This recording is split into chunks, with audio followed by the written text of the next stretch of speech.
السلام علیکم ورحمۃ اللہ وبرکاتہ۔ نحمده ونصلی علی رسولہ الکریم۔ فاعوذ باللہ السمیع العلیم من الشیطان الرجیم من حمزہ ونفخہ ونفثہ۔ بسم اللہ الرحمن الرحیم۔ یا ایھا الذین آمنوا اتقوا اللہ حق تقاتہ ولا تموتن الا وانتم مسلمون۔ یا ایھا الناس اتقوا ربکم الذی خلقکم من نفس واحدہ وخلق منها زوجها وبث منهما رجالا كثيرا ونساء واتقوا الله الذي تساءلون به والأرحام إن الله كان عليكم رقيبا۔ يا أيها الذين آمنوا اتقوا الله وقولوا قولا سديدا يصلح لكم أعمالكم ويغفر لكم ذنوبكم ومن يطع الله ورسوله فقد فاز فوزا عظيما۔ ان الله يأمركم ان تؤدوا الامانات الى اهلها واذا حكمتم بين الناس بالعدل رب اشرح لي صدري ويسر لي امري واحلل عقدة من لساني يفقهوا قولي۔ تمام قسم کی تعریف اور بڑائی سدا زندہ سلامت رب العالمین کے لیے سزاوار ہے۔ بعدہ درود السلام کا تحفہ اللہ کے حبیب محمد الرسول اللہ صلی اللہ علیہ وسلم پر نازل۔ معزز سامعین سامعات، رب العالمین کا بے انتہا فضل اور کرم ہے کہ اللہ تبارک و تعالی نے ہم لوگوں کو ایسی مجلس میں بیٹھنے کی توفیق دی ہے جس مجلس کی تلاش میں اللہ کے مقرب فرشتے رہتے ہیں، اور جب ایسی مجلس ان کو نظر آتی ہے تو دوسرے فرشتوں کو بلاتے ہیں خوش ہوتے ہوئے، آؤ جس محفل کی تلاش میں ہم لوگ ادھر ادھر بھٹک رہے تھے یہاں پر قائم۔ وہ سارے فرشتے آتے ہیں اور مجلس ختم ہونے کے بعد جب بارگاہ الہی میں وہ پیش ہوتے ہیں تو اللہ تبارک و تعالی جانتے ہوئے بھی سوال کرتا ہے ان فرشتوں سے کہ تم لوگ کہاں سے آ رہے ہو۔ وہ فرشتے بتاتے ہیں اللہ تبارک و تعالی تیرے فلاں فلاں بندے فلاں محفل میں تھے۔ تو اللہ تبارک و تعالی خیر لمبی حدیث ہے، مختصر یہ کہ فرشتوں کو گواہ بنا کر کہتا ہے، اے فرشتوں میری عظمت کی قسم اس محفل میں جتنے لوگ بھی شریک تھے ہم نے سب کو بخش دیا۔ فرشتے کہتے ہیں اللہ تعالیٰ ایک ایسا شخص تھا تو جو مقصد لے کے نہیں آتا کہ وہاں بیٹھ، بس جا رہا تھا بیٹھ گیا۔ اللہ تبارک و تعالیٰ کہتا ہے یہ ایسی محفل ہے جو لوگ بھی اس میں شریک ہوئے سب کی بخشش ہو گئی۔ اللہ سے دعا کریں کہ اللہ تعالیٰ اس مقدس حدیث کے موافق ہم لوگوں کو بنا کر ہماری دنیا اور آخرت سنوار دے، ہمارے سارے گناہ بخش دے۔ دوستو ابھی بڑے مقدس رحمتوں سے برکتوں سے مغفرتوں سے بھرے ایام ہم لوگ چھوڑے ہیں اس کو۔ یہ وہ ایام ہے دوستو جس کو ہم نظر انداز نہیں کرنا چاہیے، ہمیشہ یاد رکھنا چاہیے اور دعا کرتے رہنا چاہیے کہ اللہ تعالیٰ یہ مبارک مہینہ جو ہم کو دیا تھا جس میں کچھ عمل صالح کرنے کی توفیق دی تھی اس عمل کو تو قبول فرما لے۔ اللہ تبارک و تعالیٰ نے سورہ مومنون کے اندر کہا ان الذین هم من خشیۃ ربهم مشفقون والذین هم بآیات ربهم یؤمنون والذین هم بربهم لا یشرکون والذین یؤتون ما آتوا وقلوبهم وجلة انہم الی ربهم راجعون۔ یہ آیتیں امام ترمذی رحمۃ اللہ علیہ نقل کرتے ہیں کہ رسول اللہ صلی اللہ علیہ وسلم نے مائی عائشہ رضی اللہ تعالیٰ عنہا کے سامنے پڑھی اور کہا اے عائشہ جانتے ہو اس آیت میں کن لوگوں کا تذکرہ ہے؟ آیت کا معنی کیا ہے؟ ان الذین هم من خشیۃ ربهم مشفقون، بے شک بہت سے ایسے ایمان والے ہیں جو اپنے رب کے خوف سے لرزتے رہتے ہیں، کانپتے رہتے ہیں، تھراتے رہتے ہیں۔ وہ لوگ کون ہیں؟ ان الذین هم من خشیۃ ربهم مشفقون والذین هم بآیات ربهم یؤمنون، وہ اپنے رب کے قرآن کی ایک ایک آیت پر ایمان بھی رکھتے ہیں۔ والذین هم بربهم لا یشرکون، وہ اپنے رب کے ساتھ کسی کو شریک نہیں کرتے۔ والذین یؤتون ما آتوا وقلوبهم، اور جو کچھ اللہ نے ان کو دیا اس میں سے خرچ بھی کرتے رہتے ہیں، اور یہ ایمان ہے کہ ان کو ایک دن اللہ کی طرف لوٹ کر جانا ہے۔ آپ نے یہ آیتیں پڑھی اور کہا عائشہ جانتے ہو ان آیات میں کن لوگوں کا تذکرہ ہے؟ ظاہر بات ہے کسی مشرک کا، بدعتی کا، کافر کا نہیں ہے، بلکہ اللہ خود گواہی دے رہا ہے وہ مومن ہیں، اپنے رب کے ساتھ شریک نہیں کرتے، صدقہ خیرات خوب کرتے رہتے ہیں، اور یہ بھی خوف ان کو ستاتا ہے کہ ایک دن پلٹ کر رب کے پاس جانا ہے۔ ان لوگ عائشہ رضی اللہ تعالیٰ عنہ نے کہا وہ شرابی، بدکار، فاسق لوگ ہیں۔ آپ نے فرمایا نہیں عائشہ تمہارا جواب غلط ہے، اس آیت میں ان لوگوں کا اللہ تذکرہ کر رہا کون اللہ تعالیٰ کے خوف سے کانپتے ہیں، لرزتے ہیں، تھراتے ہیں، وہ جو مسلمان ہیں، جو 5 وقت کی نماز پڑھتے ہیں، جو رمضان کے روزے رکھے ہیں، جو صدقہ خیرات کرتے ہیں، یہ سارے اعمال کرنے کے باوجود ان کے دل کی کیفیت یہ ہے ہم کو اللہ نے حکم دیا تھا، ہم نے عمل تو کیا، پتہ نہیں اللہ نے قبول کیا کہ نہیں قبول کیا، کس کو معلوم ہے قبول کیا؟ کوئی بتا سکتا ہے کہ ہمارا عمل قبول ہوا؟ لیکن ہم کیا سمجھتے ہیں رمضان کا مہینہ گزرا، گناہوں سے پاک صاف ہو گئے، چلو نیا کھاتا کھول دو گناہ کا، بے حیائی کا، بے شرمی کا۔ یہ منافقانہ سوچ ہے۔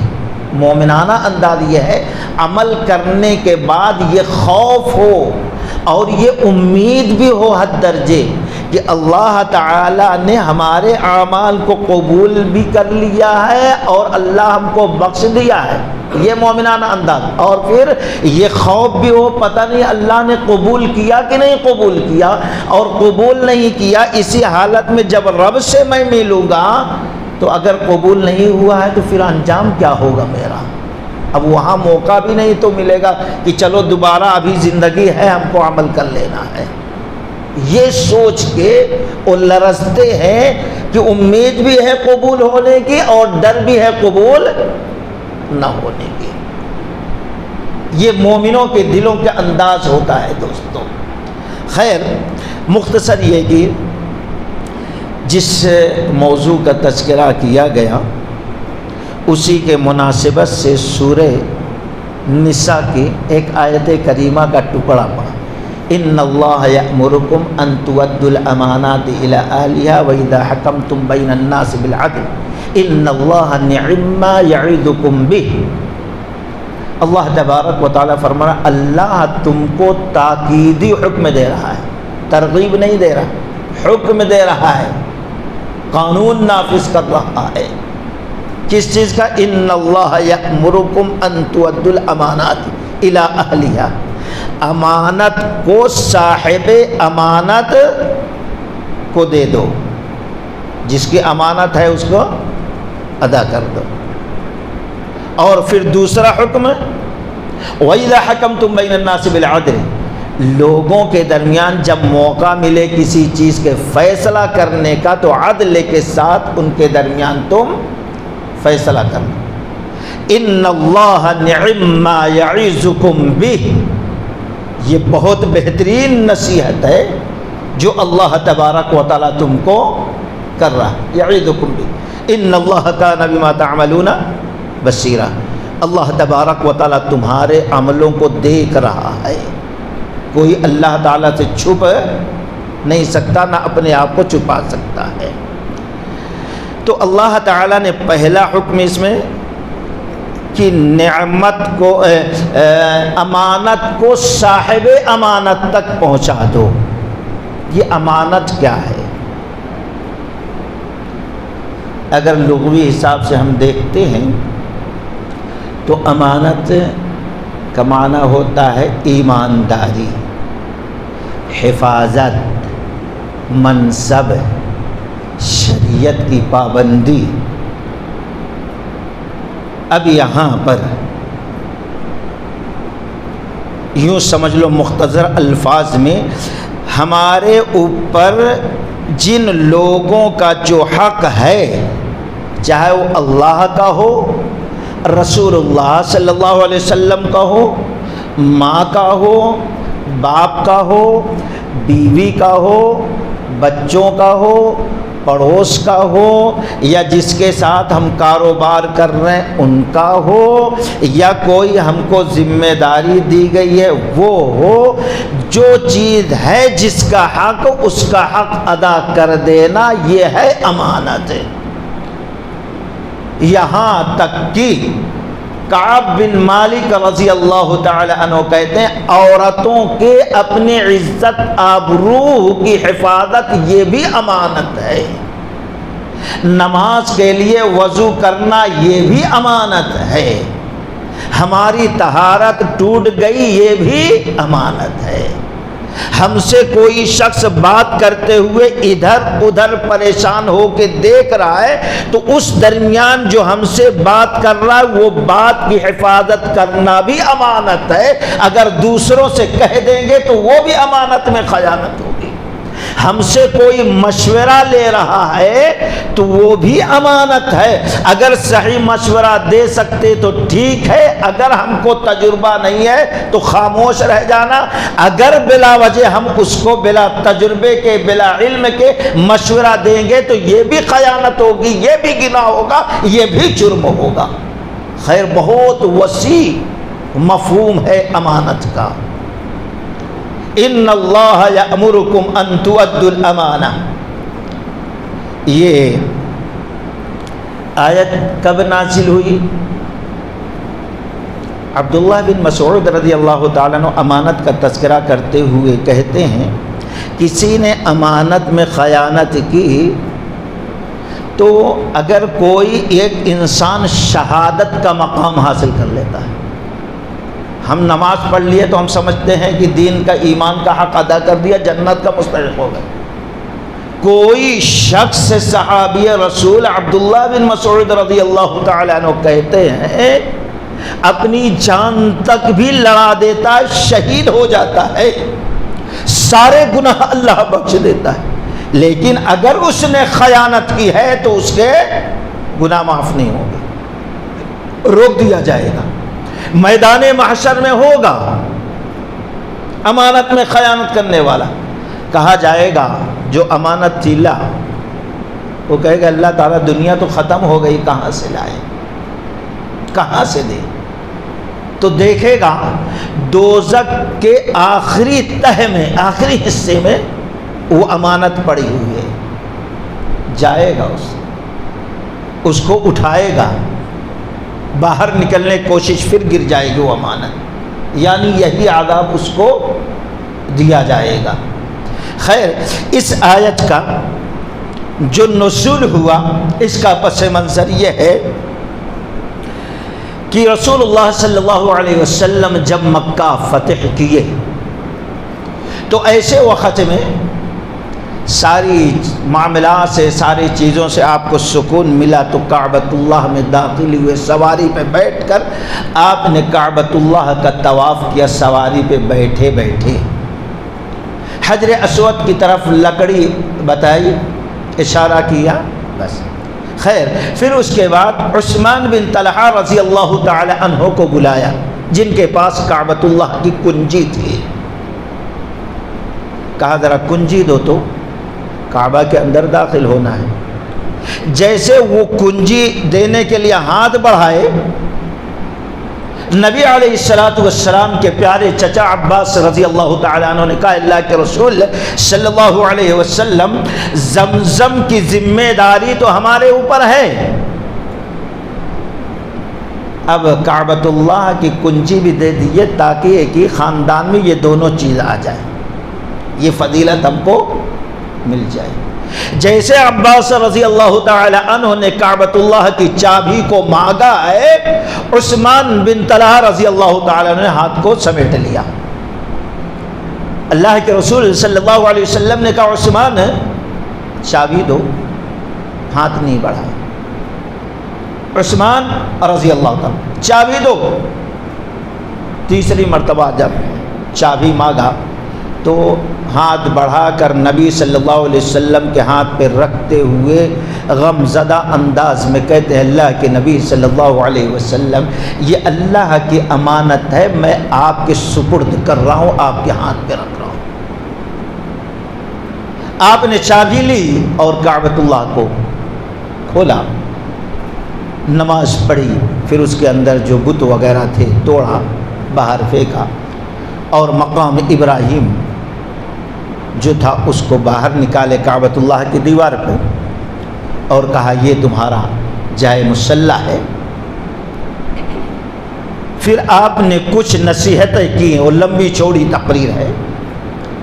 اسی درمیان علی رضی اللہ تعالی عنہ آئے، انہوں نے وہی مانگ کی جو عباس رضی اللہ تعالی عنہ نے کی تھی، اے اللہ کے رسول صلی اللہ علیہ وسلم چابی ہم کو دے دیجیے۔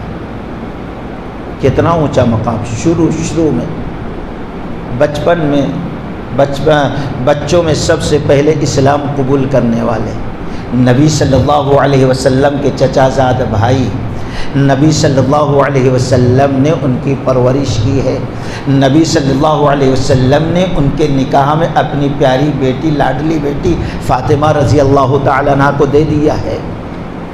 خلفائے راشدین کا فیصلہ اللہ تبارک و تعالیٰ نے اس جماعت میں ان کو شامل کر دیا ہے۔ جنتی ہونے کا اعلان رب نے نبی صلی اللہ علیہ وسلم کے زبان سے کرا دیا۔ ساری فضیلتیں ہیں، کہتے ہیں اللہ کے نبی صلی اللہ علیہ وسلم چابی دے دیجیے، تاکہ جیسے آب زمزم ہمارے ہاتھ میں ہے خاندان کے، ویسے ہی کعبۃ اللہ کی چابی ایک ہی خاندان کے لوگوں میں دونوں ذمہ داری آ جائے گی۔ اللہ کے نبی صلی اللہ علیہ وسلم خاموش رہے۔ کچھ وقت گزرا تھا کہ جبریل علیہ السلام کا نزول ہوا۔ جبریل امین نے یہ آیت نبی رحمت صلی اللہ علیہ وسلم کو سنائی، اور نبی علیہ السلام نے اس آیت کی تلاوت کی تمام لوگوں کے درمیان جو اس وقت کعبۃ اللہ میں مسجد حرام میں موجود تھے۔ عمر رضی اللہ تعالیٰ عنہ کے زبان سے نکلا، ابھی تک میرے کانوں نے اس آیت کو سنا نہیں تھا، گویا ابھی تازہ رب کے جانب سے اس آیت کا یہ آیت نازل ہوئی ہے۔ تو یہاں پر کیا، جب آیت نازل ہوئی تو کنجی فوراً عثمان بن طلحہ نہ عباس رضی اللہ تعالیٰ عنہ کو دیا، نہ علی رضی اللہ تعالیٰ عنہ کے حوالے کیا، بلکہ عثمان بن طلحہ رضی اللہ تعالیٰ عنہ جن سے آپ نے چابی لیا تھا، جو صلح حدیبیہ اور فتح مکہ کے پہلے، صلح حدیبیہ کے بعد فتح مکہ سے پہلے اسلام قبول کیے تھے، گویا ابھی نیا ان کا ایمان ہے، اسلام ہے، ان کے ہاتھ میں دے دیا۔ اور آپ نے فرمایا اے عثمان یہ چابی تمہارے ہی پاس ہمیشہ رہے گی، اور اللہ کی قسم آج تک انہی کے خاندان میں چلی آ رہی ہے، یہ آج بھی ان کے خاندان کا وہ شخص ہے جس کے ہاتھ میں کعبۃ اللہ کی کنجی ہے۔ ان اللہ یأمرکم ان تؤدوا الامانات الی اہلہا، امانت کو صاحب امانت تک پہنچا دو۔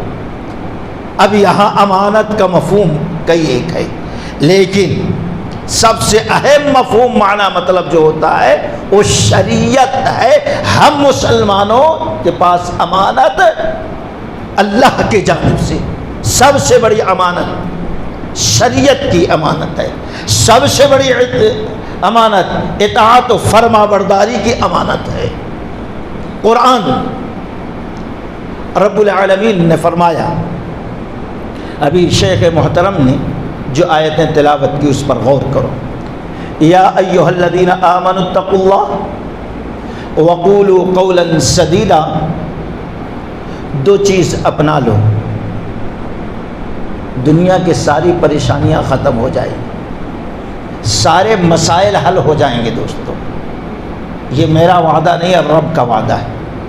کسی حساب سے کوئی پریشانی ہو، چاہے سیاسی حساب سے، گھریلو حساب سے، کاروبار کے حساب سے، کسی حساب سے کسی مشکل پریشانی میں اگر ہم ہیں، کوئی مسئلہ حل نہیں ہو رہا ہے، رب خود کہتا ہے یا ایھا الذین آمنوا اتقوا اللہ وقولوا قولا سدیدا، دو چیز تم اپنے اندر پیدا کر دو، یصلح لکم اعمالکم، تمہارے سارے اعمال کی اصلاح کر دے گا،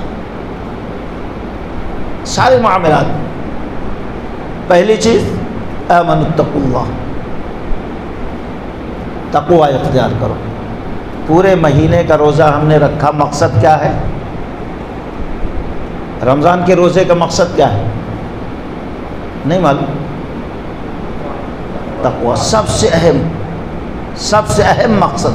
لعلکم، روزہ اس لیے تمہارے اوپر اللہ نے فرض کیا ہے شاید تم متقی بن جاؤ۔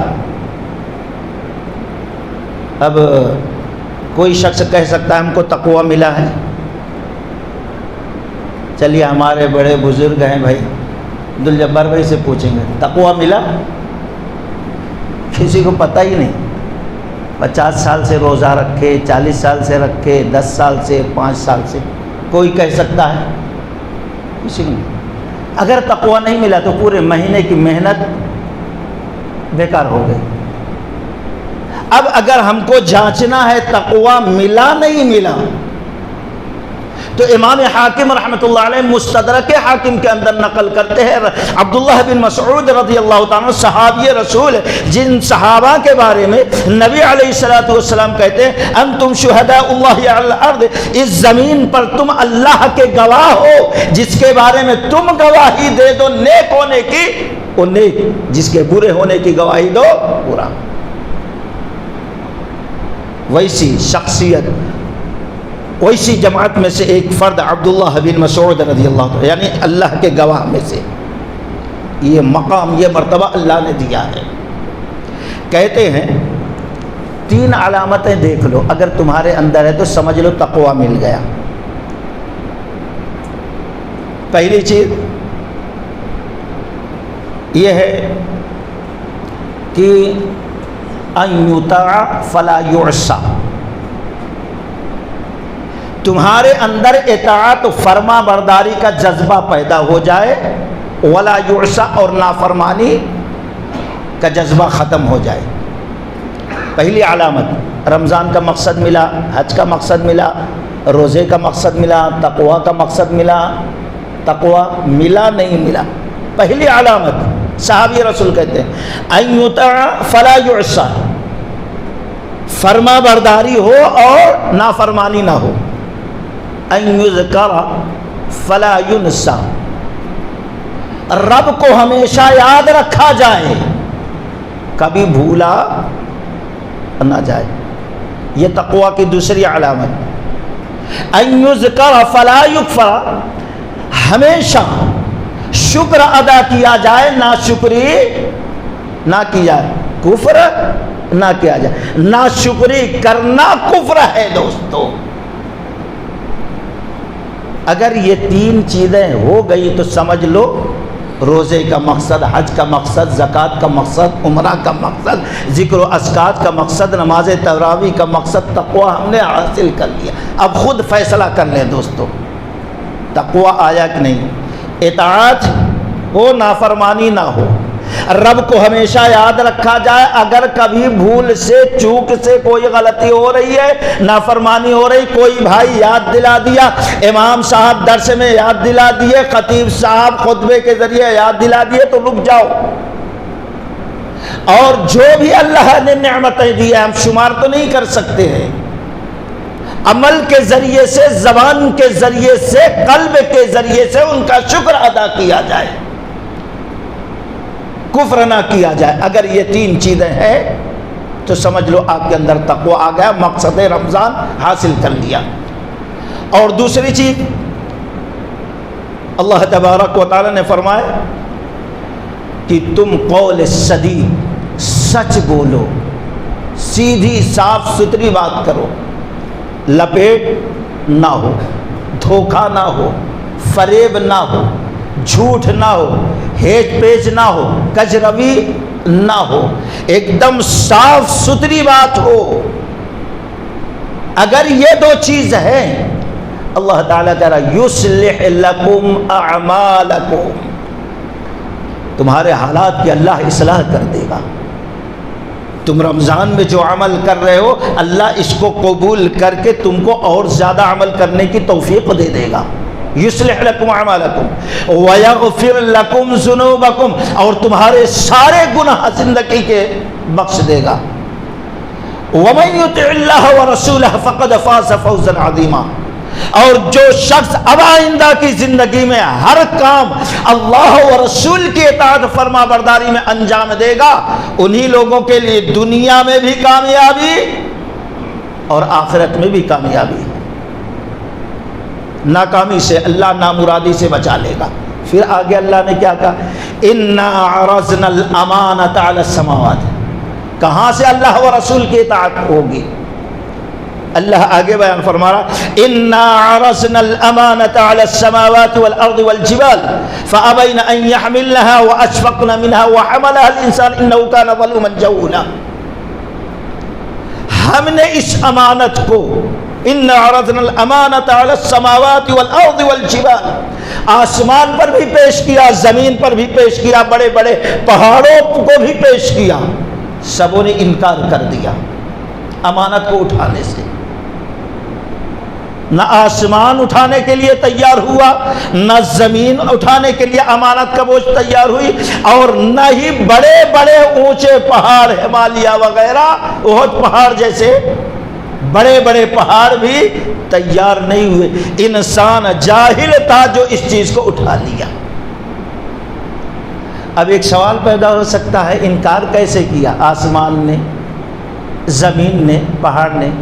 سمجھ میں نہیں آتا ہے کہ نہیں، کیسا انکار کر سکتا ہے؟ ایک حدیث جس کو امام بخاری رحمۃ اللہ علیہ نقل کرتے ہیں اور دوسرے تقریباً محدثین نے نقل کیا کہ اللہ کے رسول صلی اللہ علیہ وسلم کے سامنے ایک خاتون آئی اور کہنے لگی کہ اللہ کے رسول صلی اللہ علیہ وسلم آپ خطبہ دیتے ہیں، ہمیشہ جب تک ممبر نہیں بنا تھا تو آپ نے کمان کا ہمیشہ ایسا سہارا لیا خطبہ۔ اگر آپ اجازت دیں تو ہمارے پاس بڑھئی ہے، اس کو کہہ کر میں یہاں پر ممبر بنا دوں جس پہ آپ بیٹھا کریں، جس پہ کھڑے ہو کر آپ خطبہ دیں۔ اللہ کے نبی صلی اللہ علیہ وسلم نے فرمایا تمہاری جیسی چاہت ہو، جیسی مرضی ہو۔ وہ خاتون، وہ صحابیہ ممبر بنائی اور لا کر مسجد میں رکھوا دیا۔ اب پہلی بار اللہ کے نبی صلی اللہ علیہ وسلم ممبر پہ کھڑے ہو کر خطبہ دینا شروع کیے۔ ابھی تھوڑا وقت گزرا تھا، کسی کے رونے کی آواز محسوس ہونے لگی، آہستہ آہستہ وہ آواز بڑھ رہی ہے، سسکیاں، ہچکیاں، سارے صحابہ سن رہے ہیں وہ ہچکیوں کی آواز کو۔ فنزل نبی صلی اللہ علیہ وسلم فأخذ فمزح، اللہ کے نبی صلی اللہ علیہ وسلم ممبر سے اتر آئے اور جو کھجور کا تنا درخت جس سے ٹیک لگا کر آپ خطبہ دیتے تھے اس پر ہاتھ رکھ دیا، پھر بھی وہ خاموش نہیں ہوا تو اس کو سینے سے لگا لیا۔ جیسے ایک چھوٹے بچے کو کوئی سخت مار دے یا چوٹ لگ جائے، اگر اس کے ماں باپ اس کو گود میں لے کر چپ کرانے کی کوشش کرتے ہیں تو شروع میں اور زیادہ ہچکیاں آنا، اور زیادہ تیز اس کو رونا آتا۔ ایسے ہی جب نبی نے کھجور کے سوکھے ہوئے تنے پر ہاتھ رکھا اور پھر سینے سے لگایا تو اور تیز اس کی ہچکیاں بچ گئی، اور زیادہ سسکیاں لے کر اور رونے لگا، رو رہا ہے۔ اللہ کے نبی صلی اللہ علیہ وسلم سینے سے لگائے رہے. کچھ وقت گزرنے کے بعد ہچکیاں بند ہو گئی، سسکیاں بند ہو گئی، رونا بند ہو گیا. پھر آپ لوگوں کی طرف متوجہ ہوئے. آپ نے کہا دیکھا یہ بچے کی طرح رو رہا ہے، لیکن جانتے ہو بقت کیوں رویا یہ؟ اس لیے میں یہاں پر ٹھہر کر ہمیشہ ذکر کرتا تھا، یعنی قرآن و حدیث کی تلاوت کرتا تھا، نصیحت کرتا تھا، یہ سنتا تھا. آج میں نے اس کو چھوڑ دیا، منبر پر ٹھہر گیا، یہ سننے سے محروم ہو گیا، جس کے وجہ سے غم میں ہو کر یہ رو رہا ہے. اس حدیث کا تذکرہ کرنے کے بعد امام بہقی وغیرہ نقل کرتے ایک لکڑی جس کا کام تھا آگ میں جلنا، جل کر راکھ ہو جانا، اس کی زندگی کا خاتمہ ہو جانا، لیکن وہ ذکر نہ سن سکی.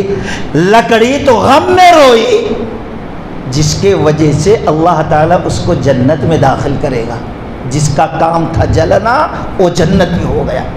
انسانوں کے لیے، ایمان والوں کے لیے اللہ نے جنت بنایا ہے. جب قرآن و حدیث کو سن کر اس کا دل نرم نہیں ہوتا، وہ نصیحت حاصل نہیں کرتا، ہمیشہ شیطان کے پیچھے لگے رہتا ہے، تو اب اس کا ٹھکانہ، جس کا ٹھکانہ جنت تھا، جس کے لیے جنت بنائی گئی تھی، جس کے لیے اللہ نے دنیا بنایا تھا کہ عمل صالح کر کے آئے رب کے پاس جنت میں داخل ہو جائے، لیکن اس نے ذکر و اذکار نہ سنا، اپنی اصلاح نہ کی، نصیحت حاصل نہ کی، عبرت حاصل نہ کی، شیطان کے راستے پہ چلتا رہا. اب اس کا کام تھا جنت میں جانا، لیکن عمل نہ کرنے کی وجہ سے، ذکر نہ سننے کی وجہ سے، دل نرم نہ ہونے کی وجہ سے اب یہ جل رہا ہے، جلے گا یہ دوزخ میں. یہ ذکر ہے. تو یہاں بتانا یہ مقصد تھا. درخت کو ہم نے کبھی بولتے ہوئے، روتے ہوئے، ہنستے ہوئے، تسبیح کرتے ہوئے تو نہیں سنا. ہم کتنا پیٹیں، کاٹیں، پھل کھائیں، کبھی کوئی آواز نہیں سنائی دیتی. تو اتنا تو ایمان لاتے ہیں. وہ رویا، سارے صحابہ نے دیکھا مسجد نبی. ایسے ہی جب رب العالمین نے اِنَّا عَرَضْنَا الْأَمَانَةَ عَلَى السَّمَاوَاتِ وَالْأَرْضِ وَالْجِبَالِ فَأَبَيْنَ أَن يَحْمِلْنَهَا وَأَشْفَقْنَ مِنْهَا وَحَمَلَهَا الْإِنسَانُ إِنَّهُ كَانَ ظَلُومًا جَهُولًا. جب رب العالمین نے آسمان پر امانت کو پیش کیا، ایسے وہ انکار کر دیا ہوگا. انکار کرنا وہاں نافرمانی نہیں، لیکن معذرت اللہ ہم نہیں اٹھا سکتے ہیں یہ بوجھ. زمین کے اوپر پیش کیا، معذرت کر لیا، ہم کمزور ہیں. پہاڑ پر اللہ ہم کمزور ہیں، لیکن اللہ نے فرمایا انسان جاہل ہے، اس نے اٹھا لیا. کیا مطلب ہے؟ یعنی نادانی سے. وہ جاہل نہیں ہے، یہاں نادانی کی وجہ سے اٹھا لیا. آدم علیہ السلام، حافظ ابن کثیر رحمۃ اللہ علیہ نقل کرتے ہیں، آدم علیہ السلام نے پوچھا اللہ امانت کیا ہے؟ کیا ہے امانت؟ اللہ تعالیٰ نے بتایا اطاعت و فرما برداری. کا اللہ قبول ہے ہم کو. اللہ کی رحمت سے امید بھی تھی ان کو، کیونکہ ابھی بخشے ہوئے گئے تھے. تو مطلب یہ ہے دوستو، ایک امانت کا نام مطلب اطاعت و فرما برداری ہے. ہم اطاعت و فرما برداری کس طریقے سے ادا کر، خالی 15-20 دن پہلے کیا رمضان میں ہماری ایسی کیفیت تھی جیسی ابھی ہے؟ نہیں ہے، ناکام ہے دوستو. ایک یہ ہے. اور دوسرے امانت منصب، عہدے، کرسی کی ہے، ذمہ داری کی ہے. امام بخاری رحمۃ اللہ علیہ کتاب العلم کے اندر نقل کرتے ہیں، اور پہلی حدیث ہے شاید کتاب العلم کی. کتاب الوحی، کتاب الایمان، کتاب العلم. گویا ہر مسلمان کو علم ہونا چاہیے. پہلی حدیث، اللہ کے رسول صلی اللہ علیہ وسلم بیٹھے ہیں، صحابہ اکرام ارد گرد بیٹھے ہوئے ہیں. اللہ کے نبی صلی اللہ علیہ وسلم نصیحت کر رہے ہیں، حدیث بیان کر رہے ہیں، مسائل سمجھا رہے ہیں. ایک دیہاتی اعرابی آیا اور کہا یا رسول اللہ صلی اللہ علیہ وسلم متی الساعہ، اے اللہ کے نبی صلی اللہ علیہ وسلم قیامت کب قائم ہوگی؟ اللہ کے نبی صلی اللہ علیہ وسلم کوئی جواب نہیں دیے، نہ اس کی طرف متوجہ ہوئے، اس کی طرف نظر بھی نہیں اٹھایا، وہ خاموش ہو گئے۔ اب صحابہ اکرام جو اس محفل میں بیٹھے ہوئے ہیں، کچھ لوگوں نے کہا کہ اس نے سوال کیا، نبی کو پسند نہ آیا اس کا سوال، اس لیے آپ نے جواب۔ کچھ لوگوں نے کہا نہیں، نبی علیہ الصلوۃ والسلام نے اس کے سوال کو سنا ہی نہیں۔ آپس میں اس طریقے سے بحث، اور اللہ کے نبی صلی اللہ علیہ وسلم اپنی گفتگو جاری رکھی۔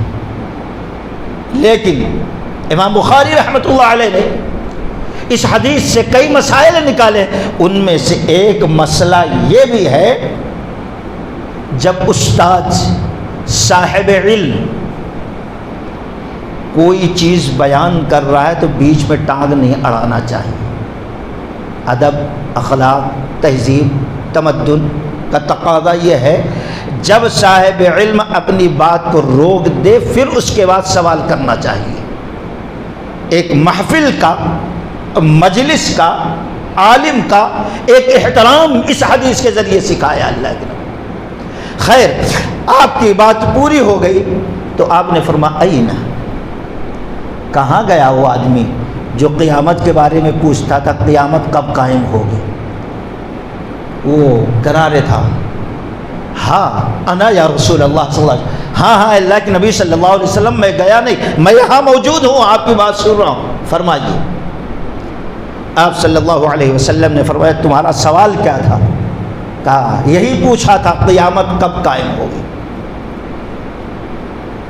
آپ نے فرمایا اذا زیت الامانہ، تم پوچھتے ہو قیامت کب قائم ہوگی؟ جب امانت ضائع ہو جائے گی، برباد ہو جائے گی۔ اس نے پوچھا اساعتها یا رسول اللہ، یہ امانت ضائع ہونے کا مطلب کیا ہوتا ہے؟ برباد ہونے کا مطلب کیا ہے؟ اذا وسد الامر، آپ صلی اللہ علیہ وسلم نے فرمایا الی غیر اہلی فانتظر الساعہ، رواہ البخاری۔ آپ صلی اللہ علیہ وسلم نے فرمایا کہ جب منصب، عہدہ، ذمہ داری، کرسی، امارت، صدارت، وزارت، بادشاہت ایسے لوگوں کے حوالے کیا جائے گا جو اس کے اہل نہ ہو، یہ ہے امانت کا ضائع ہو جانا۔ جب تم دیکھو کسی ایسے شخص کو کرسی دی جا رہی ہے جس کو اس کے بارے میں معلوم ہی نہیں ہے، حق کیا ادا کرے گا اس کرسی کا، ملک حوالے کر دیا گیا، لیکن ملک کس طریقے سے سنبھالا جائے اس کو علم ہی نہیں ہے۔ یا کہ آج دین کے معاملے میں کتنی سوسائٹیاں ہیں، کتنے مدارس ہیں، کتنے مساجد ہیں، ایسا آدمی سوسائٹی کا اہم بنا ہوا ہے مین کرسی پہ، جس کو معلوم ہی نہیں ہے۔ آج لوگ چہرے پہچان کے، یا کس سے مضبوط تعلق ہے، یا کون پیسے والا ہے، یا کون رشتے میں ہے، کون خاندان میں ہے، اسی حساب سے آج عہدہ بھی بانٹا جا رہا ہے۔ یہ ہے امانت کا ضائع ہونا۔ آپ نے فرمایا جب غیر اہل لوگوں کو منصب دیا جائے تو سمجھ لو اب امانت ضائع ہو گئی، امانت ضائع ہو گئی، فانتظر الساعہ، اب قیامت کا انتظار کرو، اب قیامت بہت جلد آنے والی ہے۔ گویا قیامت کی بری علامت، بری نشانیوں میں سے ایک نشانی یہ ہے منصب، عہدہ کسی غیر اہل کو دیا جائے، اس کا اہل نہ ہو، اس کے حوالے کر دیا جائے منصب۔ یہ ہے امانت کا ضائع ہونا۔ دوستو آج یہ چیزیں ہیں کہ نہیں ہے؟ اب یہ بل کیوں آیا؟ سوال یہ پیدا ہوتا ہے۔ آج جس میں ہم لوگ پریشان ہیں، بڑے بڑے ریالیاں نکل رہے ہیں، جلوس نکل رہا ہے، کیوں یہ چیز آئی؟ کیونکہ جو عہدے پہ کرسیوں پہ بیٹھے ہیں سب سے پہلے ان بدبختوں نے خیانت کی ہے، انہوں نے کروڑوں کا گھپلا کیا ہے، اور پھر جا کر حکومت کے سائے میں بیٹھ گئے اپنی چوری پر پردہ ڈالنے کے لیے، اور آج عوام کو ورغلا رہے ہیں وہی لوگ کہ آؤ آگے بڑھو اور پھر اس کی حفاظت کرو۔ چوری وہ کر رہے ہیں، بچانے کی نوبت آئی تو عوام کو جمع کیا جا رہا ہے۔ یہ ہے اصل امانت خیانت۔ جب ایسے خائن لوگ آئیں گے تو ایسی پریشانیاں، مصیبتیں، تکلیف آئیں گی۔ ذمہ دار کیسے رہنا؟ اللہ کی قسم، اگر یہ عہدے دار سدھر جائیں تو معاشرہ، سوسائٹی سدھر جائے گی۔ ایک واقعہ آپ لوگ سنے ہوں گے، چھوٹی ایک مثال۔ عمر رضی اللہ تعالیٰ عنہ کے دور حکومت ہے، عمر بن خطاب رضی اللہ تعالیٰ عنہ، ایسے وقت میں مدائن فتح ہوا، مدینہ نہیں، مدائن جو فلسطین کے بہت آگے۔ جب وہ ملک فتح ہوا، عمر رضی اللہ تعالی عنہ نے کچھ لوگوں کو، وہاں جو گورنر تھے انہوں نے حکم دیا چند لوگوں کو، جاؤ اب ہم لوگ غالب آ گئے، فتح ہو گئی، مال غنیمت جو ہے سب لا کر جمع کرو۔ سارے مال غنیمت کو لا کر جمع کیا۔ اب سارے مال کو سمیٹ کر قافلہ چلنے کا ارادہ کر لیا مدینہ۔ ایسے وقت میں ایک صحابی رسول تھے، ان کو یاد آیا کہ مجھے بھی یہ ذمہ داری دی گئی تھی، جو مال غنیمت قلعہ میں ہے، گھروں میں ہے، اس کو لے کے آؤ۔ اب میں جا کے لے کے آیا، کہیں ایسا نہ ہو ہم چلے جائیں کوئی چیز باقی رہ جائے تو یہ ذمہ داری کا حق ادا نہیں ہوگا، اس لیے سوچے جلدی جلدی جا کے دیکھوں گا، کسی کو بتائے نہیں، خاموشی سے چلے گئے چپکے سے وہاں پر۔ اب قلعہ پورا چھوٹا موٹا ایک روم تو تھا نہیں، اب تلاش کرنے لگے، یہاں دیکھے، وہاں دیکھے، وہ طرف دیکھے، وہ گھر دیکھے، وہ علاقہ دیکھے، وہ بستی دیکھے، دیکھتے دیکھتے ایسا تاک پہ ہاتھ مار رہے تھے، کوئی چیز لگی، اٹھایا تو ایک سوئی تھی۔ کتنی بڑی سوئی ہو سکتی ہے؟ اتنی بڑی سوئی ہو سکتی ہے، چھوٹی سوئی تھی۔ لیے اس کو جیب میں رکھے، فوراً باہر آئے، دیکھے قافلہ جا چکا، نہ یہ کسی کو بتائے تھے، نہ کسی نے ان کو آتے ہوئے دیکھا تھا۔ اب سواری پہ جلدی سوار ہوئے اور سواری کو دوڑائے کہ ہم دیکھیں اور کہاں تک گئے ہیں، ان لوگوں کے ساتھ شامل ہو جائیں۔ لیکن ان کو گھنٹوں یہاں لگ گئے، وہ قافلہ بہت دور نکل گیا۔ بہت کوشش کے باوجود ان کو اپنا قافلہ نہیں ملا، تو سوچا اب جا رہے ہیں، مدینہ سے تھوڑا پہلے ہمارا گھر ہے، بہت دن ہو گیا ہے، بیوی بچوں سے ملاقات کیے ہوئے، والدین بوڑھے ہو گئے ہیں، ان سے جا کر ملاقات کریں گے، آدھے گھنٹے میں ملاقات کر کے پھر نکل جائیں گے، مدینہ پہنچ جائیں گے اور یہ سوئی بیت المال میں جمع کرا دیں گے۔ اب گئے وہاں پہ، تھوڑی دیر کے بعد نکلنے لگے تو والدین جو بوڑھے تھے، ضعیف تھے، آنکھوں میں آنسو آ گئے۔ بیٹے کہاں جا رہے ہو؟ بہت دن کے بعد آئے ہو، 2 دن تو رک جاؤ، 1 دن تو رک جاؤ۔ ماں باپ کا دل بھر آیا، آنکھوں میں آنسو آ گئے، ان کا بھی دل نرم ہو گیا۔ اس طرح ماں باپ روک رہے ہیں، بیوی آئی وہ بھی رونے لگی۔ شوہر محترم اتنے دن کے بعد آئے، تھوڑا رکو۔ اور پھر 2-3 معصوم بچے تھے، انہوں نے انگلیاں پکڑ لیا، ابو جان رک جاؤ، بہت دنوں کے بعد آئے۔ خیر دل بھر آیا، رک گئے، 2 دن گزارا والدین کے ساتھ، بیوی بچوں کے ساتھ، پھر اس کے بعد صبح جلدی نکل گئے۔ جب مدینہ پہنچ رہے ہیں، ظہر کی نماز کا وقت ہے، اور دیکھا امیر المومنین عمر رضی اللہ تعالیٰ عنہ مسجد میں بیٹھے ہوئے، اطراف میں لوگ بیٹھے ہوئے ہیں۔ پہنچے، السلام علیکم ورحمۃ اللہ کہا، اور سیدھا پہنچ گئے امیر المومنین عمر بن خطاب رضی اللہ تعالیٰ عنہ کے پاس۔ جب وہاں پہنچے تو کہا امیر المومنین بہت بڑی غلطی ہو گئی، آپ ہماری غلطی کو معاف کر دیجیے۔ کہا ٹھیک ہے بھائی بتاؤ تو پہلے غلطی کیا ہو، پہلے وہ غلطی ہی نہیں بتا رہے تو معافی مانگ رہے۔ کہا نہیں امیر المومنین معاف کر دیجیے۔ کہا بھائی غلطی کون سی ہے پہلے بتاؤ تو۔ ان کا دل اور بھر آیا، آنکھوں سے آنسو چھلکنے لگے۔ کہا امیر المومنین پہلے آپ وعدہ کریں معاف کرنے کا تو میں واقعہ بتاتا ہوں۔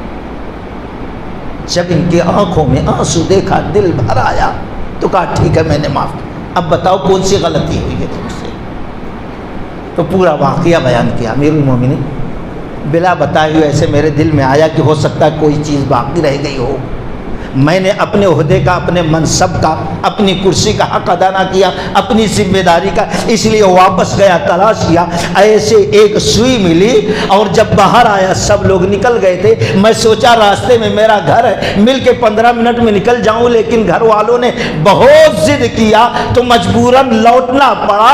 اب غلطی ہو گئی، گناہ یہ ہوا کہ یہ اللہ کی امانت ہے، یہ سوئی چھوٹی سی سوئی ہے دوست، آج کروڑوں ایکڑ کھا لی ہے، خیانت کر دی ہے، قبرستان وہ بھی بیچ کے کھائے، مسجد کے ملگیوں کو بیچ کے کھا لیے، کیا چیز چھوڑا ان بدبختوں، کرسی کھانا۔ یہ بڑے بڑے ذمہ دار لوگوں نے آج یہ رو رہے ہیں، مگرمچھ کے آنسو رو رہے ہیں، اپنی غلطیوں پہ پردہ ڈال رہے ہیں۔ اللہ تبارک و تعالیٰ کہہ رہا ہے یہ مصیبت، یہ جو آفت آتی ہے، بما کسبت ایدی الناس لیذیقہم بعض الذی عملوا لعلہم یرجعون۔ اللہ کہہ رہا ہے یہ تمہارے کرتوت کا نتیجہ ہے، تمہارے ہاتھ کی کمائی ہے، تم نے غلطی کی، تم نے چوری کی، اس لیے بڑے چور کو اللہ مسلط کر رہا ہے۔ وَكَذَلِكَ نُوَلِّي بَعْضَ الظَّالِمِينَ بَعْض، اللہ بعض ظالموں کو بعض ظالموں پر مسلط کر دیتا ہے۔ انہوں نے ظلم کیا، ان بڑے بڑے زمینوں پر، بڑی بڑی عمارتوں پر اور بڑے بڑے امانتوں پر، جب ان لوگوں نے ظلم کیا تو بڑے ظالموں نے بھی بڑی بل پیش کیا ہے دوستو۔ تو خیر مختصر یہ کہتے ہیں امیر المومنین میری غلطی یہ ہے کہ لیٹ ہو گیا، 2 دن ہو گئے ہیں، یہ سوئی میں بیت المال میں جمع نہ کر سکا، یہ جمع کر لیا، معاف کر دیجیے۔ عمر رضی اللہ تعالیٰ عنہ دیکھ رہے ہیں، بڑی حسرت بھری نگاہ، آپ کی آنکھوں میں آنسو آ گئے، لوگوں کی طرف متوجہ ہوئے، کہا ہے لوگوں دیکھ رہے، تعجب ہو رہا ہے، اس شخص پر تعجب ہو رہا ہے، رو رہا ہے، کہتا ہے بہت بڑی خیانت ہو گئی، کہتا ہے بہت بڑی غلطی ہو گئی، کہتا ہے امیر المومنین معاف کر دو۔ اس کی امانت داری میں تعجب ہو رہا ہے کہ نہیں ہو رہا ہے؟ سارے مجمع کے لوگ، مسجد کے لوگ بیک زبان کا امیر المومنین ایسا آدمی تو ہم نے کبھی دیکھا ہی نہیں تھا۔ عمر رضی اللہ تعالیٰ عنہ کھڑے ہو گئے، کہا اللہ تیرا لاکھ لاکھ شکر ہے کہ عمر کو اس وقت تک تو نے موت نہیں دی جب تک کہ نبی کی امت میں سے ایسے شخص کو عمر سے نہ ملا دیا جس سے تھوڑی سے غلطی نہیں ہوئی، پھر بھی کہتا ہے امانت میں خیانت ہوئی، اور روتا ہے وہ اللہ کے ڈر سے۔ اللہ تیرا لاکھ لاکھ شکر ہے۔ عمر رضی اللہ تعالیٰ عنہ اللہ کا شکر ادا کر رہے ہیں، کیسے امانت دار کو ملا دیا، دکھا دیا زندگی میں۔ موت سے پہلے پہلے. تیرا لاکھ لاکھ شکر ہے, پورا مجمع تعجب کر رہا ہے اس کے دینداری پہ, امانت داری پہ.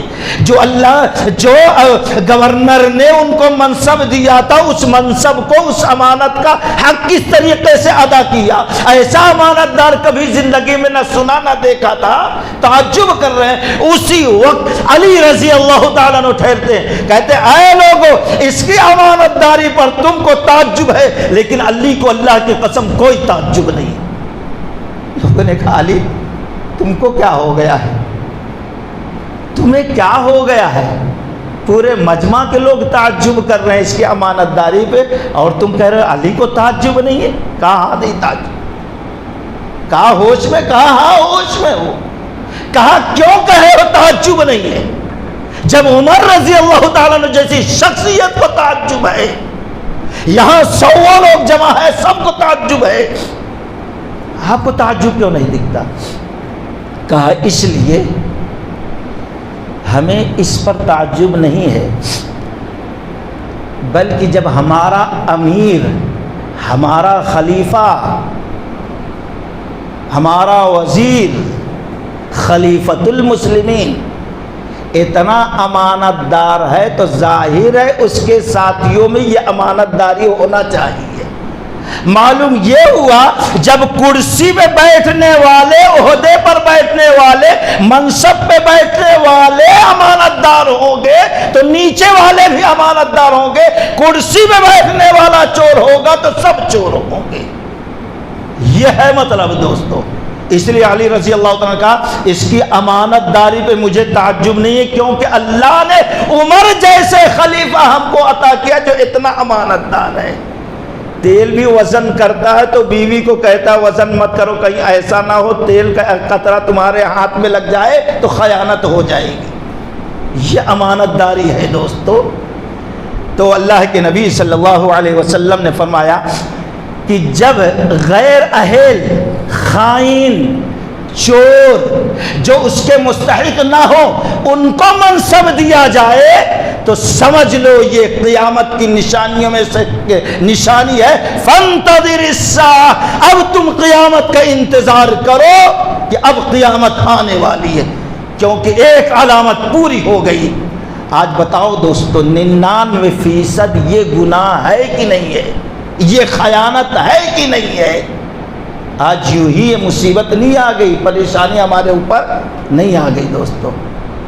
اسی طریقے سے دوستو یہ اولاد بھی ہماری امانت ہے, بہت اولاد بھی امانت ہے. جس اولاد پر ہم فخر کرتے ہیں, زُيِّنَ لِلنَّاسِ حُبُّ الشَّهَوَاتِ مِنَ النِّسَاءِ وَالْبَنِينَ وَالْقَنَاطِيرِ الْمُقَنطَرَةِ مِنَ الذَّهَبِ وَالْفِضَّةِ وَالْخَيْلِ الْمُسَوَّمَةِ وَالْأَنْعَامِ وَالْحَرْثِ ذَلِكَ مَتَاعُ الْحَيَاةِ الدُّنْيَا وَاللَّهُ عِندَهُ حُسْنُ الْمَآبِ. جن کے پیچھے آج ہم پڑے ہوئے ہیں, زندگی کی پوری صلاحیتیں, ہم اپنے آپ کو تو بچا لیتے, لیکن اولاد کی اچھی تعلیم کے لیے, اولاد کو اچھا سیٹ کرنے کے لیے, اولاد کو بھیجنے کے لیے کتنے کتنے غلطیاں, نافرمانیاں کر جائیں. سوچو, دنیا کی تعلیم, ابھی پیٹ میں بچہ ہے تو سوچ لیتے کیا کیا بنانا ہے, کیا کیا کرنا ہے, لیکن یہ نہیں سوچتے کہ اللہ نے یہ امانت ہم کو دی ہے. اللہ تبارک و تعالیٰ یہ امانت دے کر ہم سے کیا چاہتا ہے اس اولاد کے بارے میں, کبھی ہم اس پر غور نہیں کریں. ام سلیم رضی اللہ تعالیٰ عنہ کا واقعہ تو آپ لوگوں نے سنا ہوگا. صحابیہ جلیل القدر تھی, ان کے شوہر محترم باہر گئے تھے, بچہ بیمار تھا, معصوم بچہ, اتفاق سے انتقال کر گئے. چلتا پھرتا معصوم بچہ انتقال ہو جائے تو دل کو کتنی ٹھیس پہنچتی ہے. گھر والوں کو ام سلیم رضی اللہ تعالیٰ نے کہا کہ دیکھو, جب میرے شوہر آئیں تو آپ میں سے کوئی شخص اس بچے کے موت کی خبر نہیں دینا, بلکہ میں اپنے حساب سے شوہر محترم کو اپنے بچے کی موت کی اطلاع دوں گی. شام ہو گئی, شوہر آئے, ابو طلحہ رضی اللہ تعالیٰ عنہ، طلحہ رضی اللہ تعالیٰ عنہ، تو یہ نہائی ہوئی، اچھا کپڑا جو ان کو میسر تھا پہنی، زیب و زینت کی، اور پھر ان کو شوہر کو کھانا کھلایا، اور پھر اس کے بعد دونوں ساتھ میں سوئے، ہم بستر ہوئے۔ کس خاتون کا دل اتنا بڑا ہوگا دوستو؟ آج تھوڑی سی مصیبت آ جائے، ساس نے کچھ کہہ دیا تو شوہر کے قدم رکھتے ہی زمین آسمان ایک کر دیتی ہے بیوی۔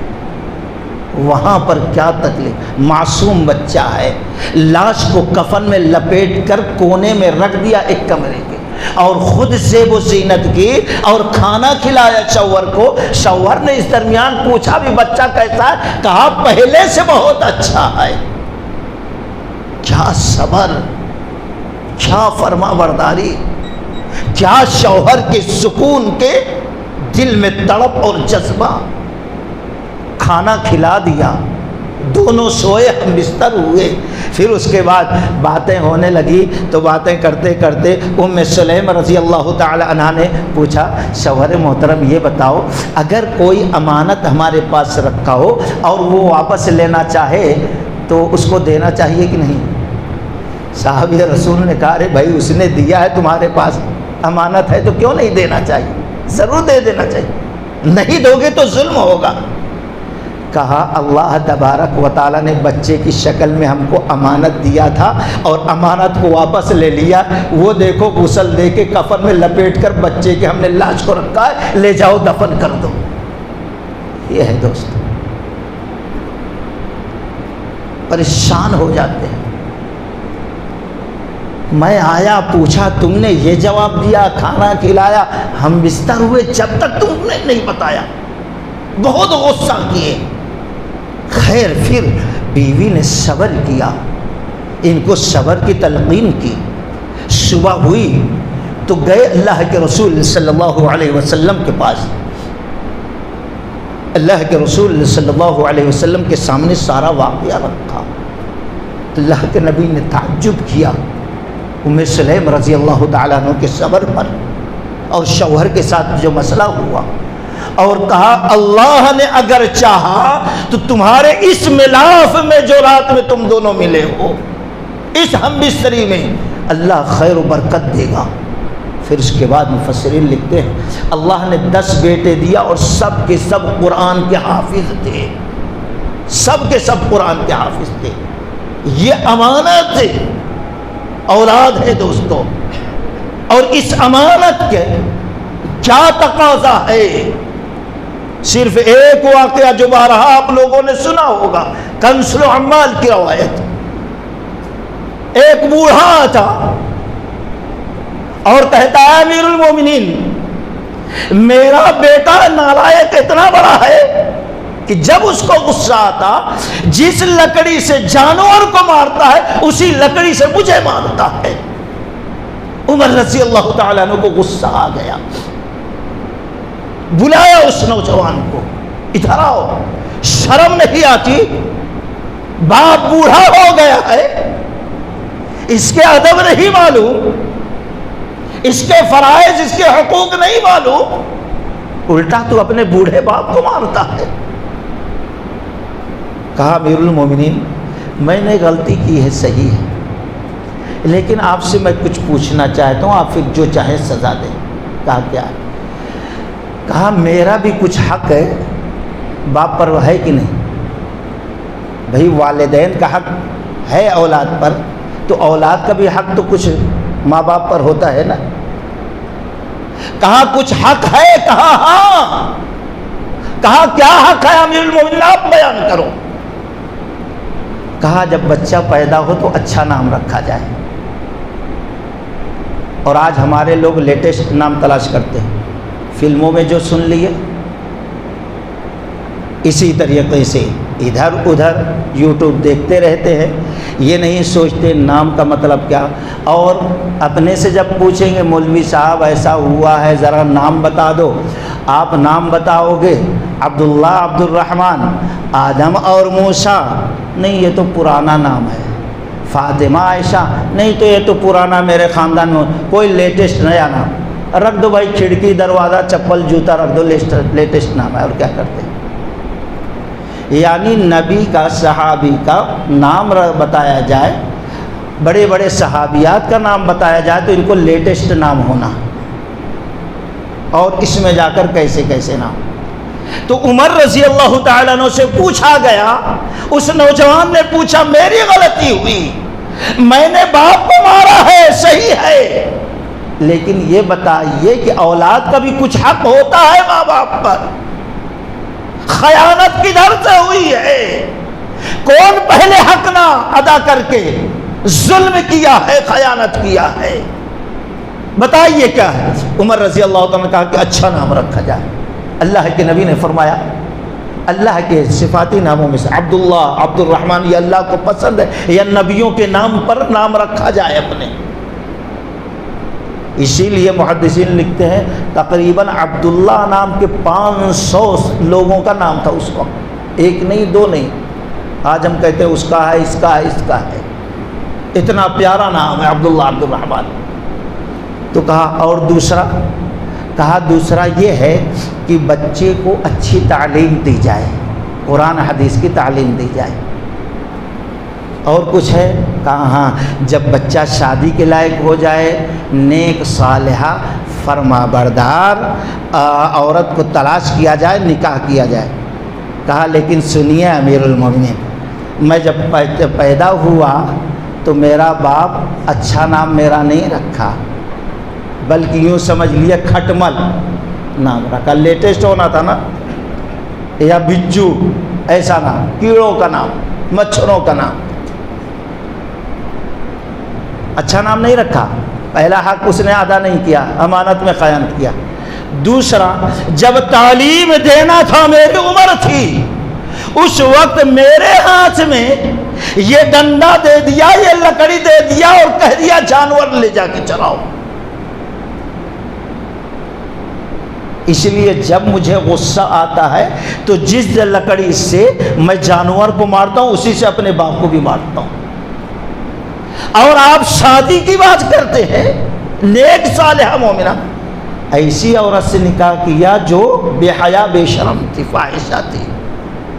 اس نے جب حق ادا نہیں کیا تو اب میں کہاں سے حق ادا کروں؟ یہ ہے اولاد کے جو اللہ نے امانت دیا اس میں خیانت کرنا۔ جب ہم ان کے حقوق کو ادا نہیں کرتے تو ہمارے حقوق کو کیا ادا کریں گے؟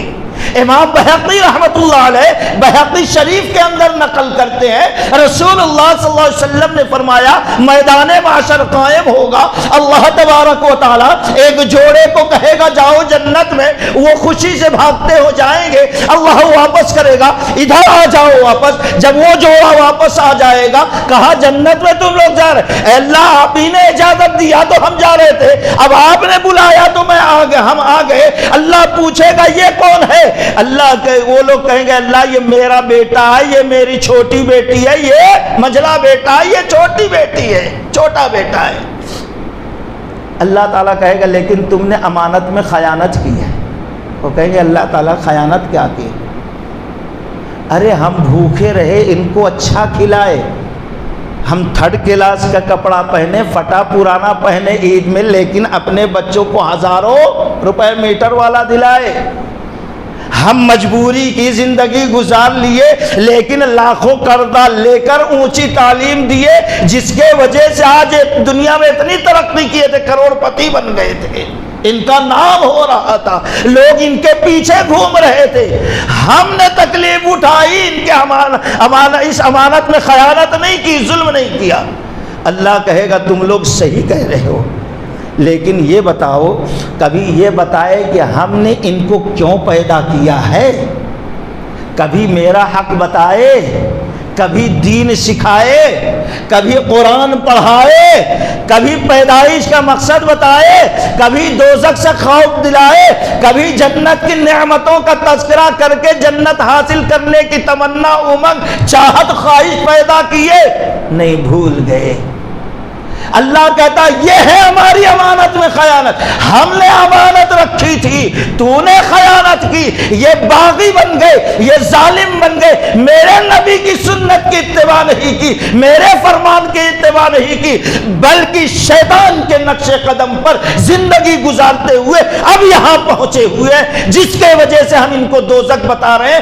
اب اس امانت میں خیانت کرنے کی وجہ سے تم دونوں کو بھی دوزخ میں ڈال رہے ہیں۔ یہ ہے دوستو، امانت کو سمجھو میرے بھائی۔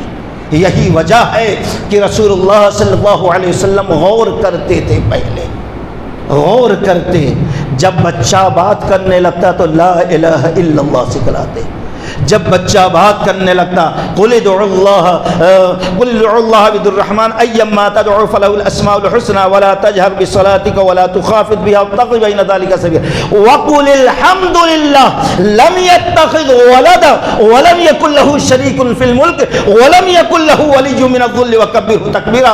سورہ بنی اسرائیل کی آخری آیت، وقالوا الحمد للہ لم يتخذ ولدا، جو توحید سے بھری ہوئی ہے۔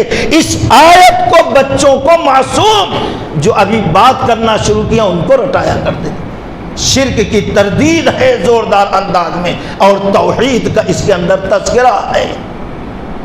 اسی طریقے سے دوستو اور بہت ساری چیزیں ہیں امانت کے تعلق سے، پھر انشاءاللہ کسی وقت، کیونکہ وقت زیادہ ہو رہا ہے۔ اللہ تعالیٰ سے دعا ہے کہ اللہ تبارک و تعالیٰ ہم تمام لوگوں کو صحیح معنوں میں قرآن و سنت سمجھنے اور اس کے مطابق زندگی گزارنے کی توفیق رفیق عطا فرمائے۔ وآخر دعوانا الحمدللہ رب العالمین۔ السلام علیکم ورحمۃ اللہ وبرکاتہ۔